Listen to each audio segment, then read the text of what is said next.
ఇక డీటెయిల్స్ చూస్తే హైదరాబాద్లో ట్రాఫిక్ రద్దీని తగ్గించేందుకు తెలంగాణ ప్రభుత్వం కీలక నిర్ణయం తీసుకుంది.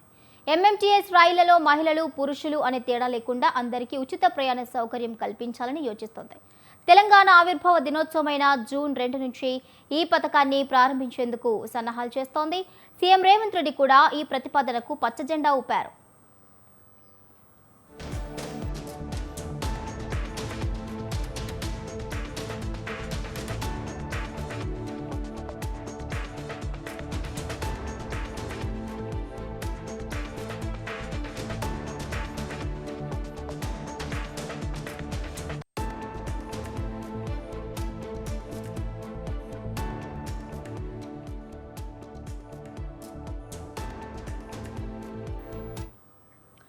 ఈ పథకం అమలుపై ప్రభుత్వ ప్రధాన కార్యదర్శి ఇతర ఉన్నతాధికారులు ఇటీవల దక్షిణ మధ్య రైల్వే జీఎం సంజయ్ కుమార్ శ్రీవాస్తవ్తో సమావేశమయ్యారు.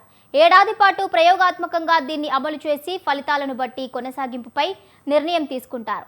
ప్రస్తుతం ఎంఎంటీఎస్ ద్వారా రైల్వేకు ఏటా 10 కోట్ల ఆదాయం వస్తుండగా ఆ మొత్తాన్ని తాము చెల్లిస్తామని ప్రభుత్వం స్పష్టం చేసింది. ఈ మేరకు పురపాలక శాఖ ప్రత్యేక ప్రధాన కార్యదర్శి జయేష్ రంజన్ దక్షిణ మధ్య రైల్వే జీఎంకు లేఖ రాశారు. ఇక ఇదే అంశానికి సంబంధించి పూర్తి అప్డేట్స్ మా ప్రతినిధి విశాల్ అందిస్తారు. విశాల్. రైట్ భవానీ, హైదరాబాద్ ఎంఎంటీఎస్ కి సంబంధించి ఒక కీలక సమాచారం బయటకు వచ్చింది. ముఖ్యంగా గత నెల మార్చి 26న సీఎం రేవంత్ రెడ్డి అదేవిధంగా ఇతర ఉన్నతాధికారులందరూ దక్షిణ మధ్య రైల్వే అధికారులతోటి సమావేశమయ్యారు. ఆ సమావేశంలోనే అంటే ఈ ఆర్టీసీ బస్సుకు అదేవిధంగా ఎంఎంటీఎస్ రైల్వే స్టేషన్ కు అనుసంధానం ఎలా చేయాలి అంటే ప్రయాణికులు ఎంఎంటీఎస్ దిగిన తర్వాత ఆర్టీసీ బస్సు నేరుగా ఎక్కి వాళ్ళ గమ్యస్థానం చేరుకునే విధంగా కూడా ఒక రోడ్ మ్యాప్ ఉండాలి అని సీఎం నిర్ణయించారు.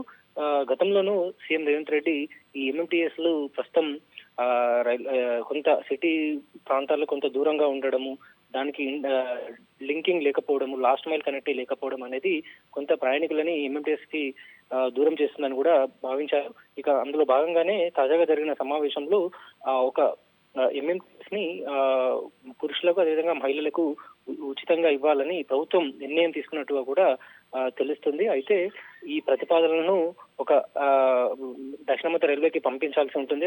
అధికారికంగా దక్షిణ మధ్య రైల్వే వాటిని సెంట్రల్ రైల్వే బోర్డు తోటి మాట్లాడి అక్కడి నుంచి ఏమైనా సూచనలు వస్తే ఆ సూచనలు మళ్ళీ తెలంగాణ ప్రభుత్వానికి చెప్పి ఆ తర్వాత ఇరువురి మధ్య కొంత సమన్వయం ఏర్పడిన తర్వాతే ఇది ముందుకు వెళ్లే అవకాశాలు ఉంటాయి. లేకపోతే ఇది ముందుకు కదలలేని పరిస్థితి కూడా ఉంటుంది. ఎందుకంటే దక్షిణ మధ్య రైల్వే ప్రస్తుతం ఎంఎంటీఎస్ ద్వారా ప్రతిరోజు 40,000 మంది పైగా ప్రయాణికులు ప్రయాణం చేస్తున్నారు. ఇక దాని అవి ట్రైన్ ఎంఎంటీఎస్ రాకపోకలకు సంబంధించి కూడా కొంత ఇబ్బందులు ప్రయాణికులు ఎదుర్కొంటున్నారు. ఎందుకంటే దాని సమయపాలన ఉండట్లేదని, కొన్నిసార్లు ఆటోమేటిక్ గా క్యాన్సిల్ అవుతున్నాయని కూడా ఎన్నో ప్రయాణికుల నుంచి కొన్ని విమర్శలు వస్తున్నాయి. ప్రస్తుతం హైదరాబాద్ లో అంటే గ్రేటర్ హైదరాబాద్ లో ఉందానగర్, లింగంపల్లి, సికింద్రాబాద్, మేడ్చల్, నాంపల్లి, లింగంపల్లి, నాంపల్లి నుంచి ఉందానగర్, ముఖ్యంగా సికింద్రాబాద్, బేగంపేట అనేటివి ఒక ఇంటర్చేంజ్ గా ఉంటాయి. ఇక్కడ నుంచి మళ్ళీ వాళ్ళు మేడ్చల్కి వెళ్ళాలన్నా లేదా అక్కడి నుంచి లింగంపల్లి వరకు వెళ్లాలన్నా కూడా ఇక్కడ ఇంటర్చేంజింగ్ అయ్యే అవకాశం ఉంటుంది.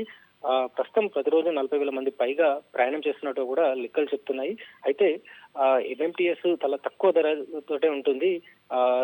గరిష్టంగా దాని రేటు 15 రూపాయల వరకే ఉన్నప్పటికీ కూడా ఎక్కువ మంది ప్రయాణికులు ఎంఎంటీఎస్ ని ఉపయోగించుకోవడం లేదు. కేవలం కొంత లింగంపల్లి ఉండే వాళ్ళు లేదా ఉండానగర్, నాంపల్లి ఈ ఏరియాలకు సంబంధించిన వాళ్ళు ఎక్కువగా దాన్ని ఉపయోగిస్తున్నారు. అయితే దీన్ని ఉపయోగించడానికి కారణాలను కూడా గతంలో కొన్ని విశ్లేషణలు చేశారు. ముఖ్యంగా దానికి లాస్ట్ మైల్ కనెక్టివిటీ లేకపోవడం, అనుకోకుండా క్యాన్సిల్ అవ్వడము, సమయపాలన లేకపోవడం వల్ల చాలా మంది ప్రయాణికులు మెట్రోను, ఆర్టీసీ బస్సులను ఆశ్రయిస్తున్నారు. అదే హైదరాబాద్ లో మెట్రో లేనప్పుడు ఎక్కువ మంది ఎంఎంటీఎస్ ని ఉపయోగించే వాళ్ళు. ముఖ్యంగా ఎంఎంటీఎస్ సర్వీస్లని పెంచినప్పటికీ ప్రయాణికుల ఆదరణ అనేది లేకుండా పోయింది.